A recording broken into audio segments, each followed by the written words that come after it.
Hi everyone, welcome back to my channel. Today we're going to be talking about Medaka ricefish in a balcony pond. So without further ado, let's get straight into it. Japanese ricefish have been kept by the Japanese since the 17th century. They are extremely popular in Japan and they don't actually need massive aquariums. In fact, in Japan you'll find them normally housed in really small containers because that's all that these guys really need. Now, as the name suggests, ricefish, they're normally found in the rice fields in Japan. They come in a whole range of different colours. The most common that we normally see are orange or white. Although they are extremely popular fish in Japan, if you were to go to your local fish shop, you probably won't find them. They're actually quite rare. Because they're not well known in the UK, for example, when I wanted to get my own, it was a real struggle to find any local stores that actually housed them. In fact, the feedback that I got from most of the store managers were every time they ordered the fish in, they were stuck in the tanks for a while because nobody picked them up. But if you are like me and you want to invest in a balcony pond, then these are a really great addition to your pond. In this video, I'm going to share with you my story with what happened with my fish from early summer up until now. I ended up having to order the fish online and the package arrived looking like this.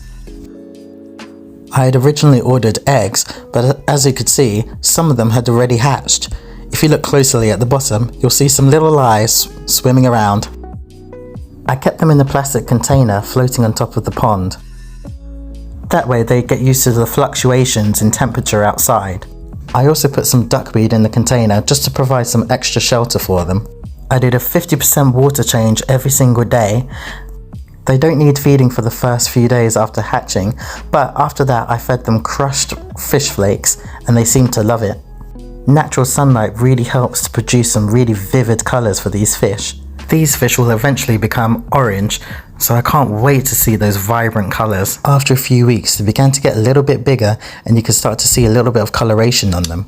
I originally built the balcony pond in order for me to complete the microenvironment of my balcony. Now, you may have already seen my videos on releasing mason bees and leafcutter bees on my balcony, but I didn't just want to release those insects without providing all of the resources that they need to complete my microclimate. So I decided to build a pond to make sure that any insects that I have up here had easy access to water. Over time though, what I found was magically life suddenly appeared in my pond. I remember looking at the pond and when you looked at it from up above, it didn't seem like there was much going on, but then as I got closer I realized it was actually brimming with life. So I found that actually I had water beetles in there, and at one point my balcony actually became a little bit unpleasant because there were some mosquito larvae in there, and I found that I was actually getting bitten. And I didn't actually know where the bites were coming from until I looked into the pond and there it was. Because of the mosquito larvae, what I wanted to do was try and find a natural way to kind of deal with the mosquitoes. Did a bit of research and then one of the fish that came up were ricefish. Now, what's great about ricefish is that they don't need heaters and they don't need any filtration. The filtration has to be a really heavily planted environment. So that kind of fit the bill with my pond. In Japan, the fish are left out all year round. In fact, the container freezes over. As long as the tank or the container is planted, the fish will be absolutely fine. They are super hardy. Because of that, I knew that actually these would be great fish to have for me because it means that I don't have to bring them inside over winter. Once I felt that they were strong enough, I finally took the leap of faith and released them into the pond. Unlike most hobby fish, these guys don't really like having some form of flow. If you imagine a rice field, it's pretty much stagnant. Because of this, I was really worried about the fountain, but as you can see, these guys were dealing with it really quite well. Although the pond is heavily planted, that fountain helps to create more oxygen into the water. 4 weeks on, and as you can see, they've literally doubled in size. It's so much fun watching them all lit up in the night lights. Most of them like to school together, however, there are a couple that are loners and do their own thing. Their main diet consists of flakes, however, they do get bloodworms and they eat anything that happens to fall into the pond. They've completely wiped out the mosquitoes and all of the beetles. They've even taken to eating the duckweed. Hey you guys, so this is a little bit unexpected, but I just went into my local fish shop just to go and get a snail for the balcony pond, and they even gave me 2 free rice fish, so I'm absolutely over the moon with that. Like the most amazing birthday present ever. They were living in this community tank, so the shopkeeper wanted them to go to a new home. Normally, if you're buying Medaka fish, you buy them in big sets to school, so 2 fish on their own were a hard sell. Let's get them acclimated. The power to my tank inside completely went, and I ended up losing one of my fish. But now, Bee has made her way out onto the cloud garden, and she now lives in the pond. As a fancy goldfish, she's too slow to catch the Medaka, and they've been coexisting for the past month or so. These 2 are 2 female daisy rice fish.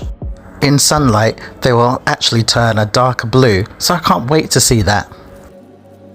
Every 10 minutes or so, I added some of the pond water to the bag, and about 40 minutes later, I added them to the pond. A few days later, I went to go and check up on the pond, and look, Gary is already taking care of the algae on top of the fountain. Hi Gary! Gary's an apple snail. We weren't sure if he was going to take to the balcony pond, but he's been whizzing around this pond eating pretty much everything. On the left hand side, you'll see Jaws. Out of all of the orange Medaka, he happened to be blue. He's the smallest one of the lot, but he's also the most fearless. I bought a GoPro so that we could have a look underneath the surface.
I've got my work cut out for me with this balcony pond, but I absolutely love it. I love the sound of the running water, and I love being able to watch the fish play. Not only do I get to enjoy watching the fish, the pond has a weekly water change, and I use that water change as an opportunity to fertilize my garden. I hope that you've enjoyed today's video. If you did, don't forget to give the video a like, and also, if you haven't already, don't forget to subscribe to the channel. Hopefully, I'll see you again soon. Bye!